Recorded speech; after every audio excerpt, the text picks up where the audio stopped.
Dear Doc, how you been? Been quite a week here. I'm happy to report Captain Doss is on the mend. Again. And we're all very grateful. Gotta be honest, Doc. There was more than a chance we were gonna lose him. Medical science and myself did everything we knew how. And then it was out of our hands. And I was reminded once again how small we all are. And how thankful I am that even when I've done all I can do, God may not be done doing all He can do. And I know it reminded Tippy of something too. The words for better, for worse, in sickness and in health, have a whole new meaning for her today. And like all brides, she'd been looking forward to the day that she'd get to say those vows. Now she's looking forward to the days she gets to live them. Got some other good news, Doc. My friend Clayton called to tell me he learned how to throw a football. He said his spiral still needed a little work, but somehow I think, even if it never gets to be quite as good as Drew Bledsoe's, Clayton's gonna be happy his dad took the time to show him how to throw it anyway.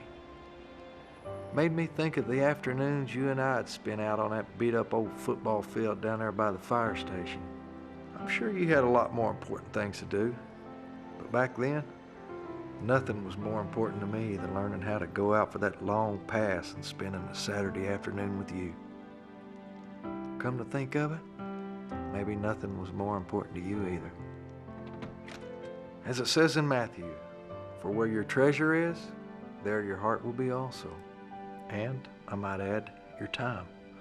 Something Beverly's been thinking a lot about lately. Buongiorno. Wow.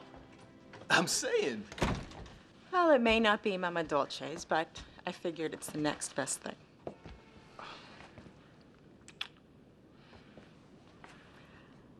I should have gone out with you the other night. Bev, I wanted to talk to you about that. No, let me go first.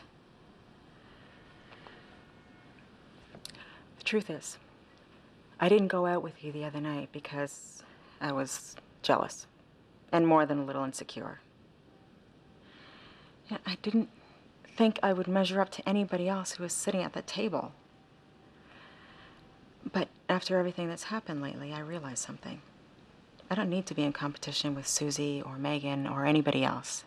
They have their lives, and I'm really happy for their successes and adventures, but I'm also very happy with the choices I've made in my life.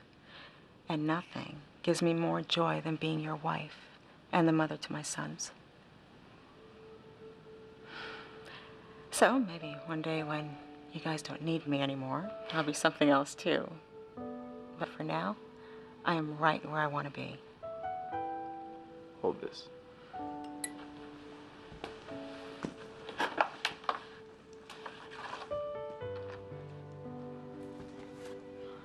What's that for? Read the card.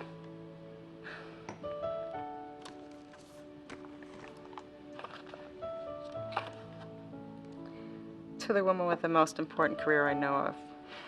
Thanks for taking care of us. Love your family.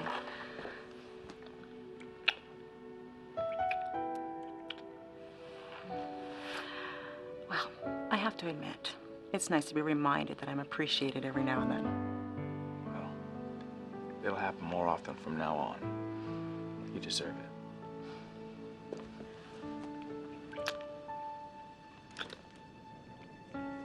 Now that things are back on track, Tippy and the good captain are on their way to having a wonderful wedding. If for no other reason than they're marrying each other.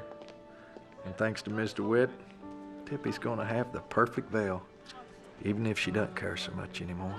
A pleasure for you. Pleasure. Well, little humble. This came for you. Well. Oh, what? Yeah, go ahead. Miss Williams, it seems while you and another customer were both making purchases at the same time, an item of yours inadvertently ended up in the other customer's possession. Therefore, I'm returning your item to you.